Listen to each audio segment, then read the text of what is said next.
নমস্কার, আমি শুভ। আপনারা দেখছেন জিটিভি, দ্রুত হচ্ছে সবার সাথে। আজকে ছাত্র সংগঠন ডিএসওর পক্ষ থেকে যাদবপুরের জানেন যে প্রতিবাদী ছাত্রদের ওপর শিক্ষামন্ত্রী যেভাবে কনভয় দিয়ে পিছে মারার চক্রান্ত করেছিল, তার প্রতিবাদে সহ এই কলেজে কলেজে ক্যাম্পাসে গণতান্ত্রিক ছাত্র নির্বাচনের দাবিতে আজকে আমরা মুর্শিদাবাদ বিশ্ববিদ্যালয় সারা পশ্চিমবঙ্গ ছাত্র ধর্মঘট ডেকেছিলাম কলেজ বিশ্ববিদ্যালয় এআইডিএসওর পক্ষ থেকে।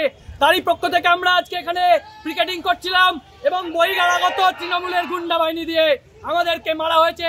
যখন ছাত্রছাত্রীরা স্বতঃস্ফূর্তভাবে বন্ধের সমর্থনে তারা আজকে ক্যাম্পাস বয়কট করছিল, তখন বহিরাগত তৃণমূলের ছাত্র পরিষদের লোক এসে আমাদের মারধর করেছে, আমাদের মহিলাদের ওপর আক্রমণ করেছে, গালিগালাজ করেছে, মারধর করেছে।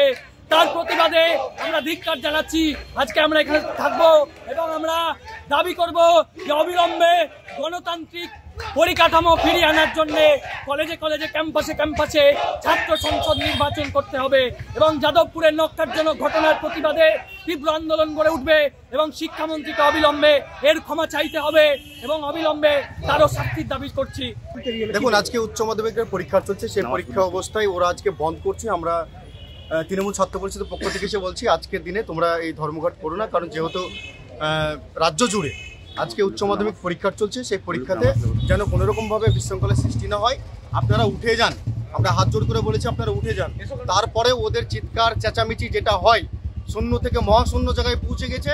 আবার ওরা গায়ের জোরে কলেজে ইউনিভার্সিটিতে একটু আগে পরীক্ষা ছিল, 11টার দিকে পরীক্ষা শেষ হলো, তারপরে ওদের অসভ্যতামি ওটা বাংলা জুড়ে চলছে এবং এদের অসভ্যতামি এরা জানুন। আজকে আপনারা গোটা রাজ্য জুড়ে যে পরীক্ষা চলছে, পরীক্ষার সময় এই ধর্মঘট কে মানে কে করে?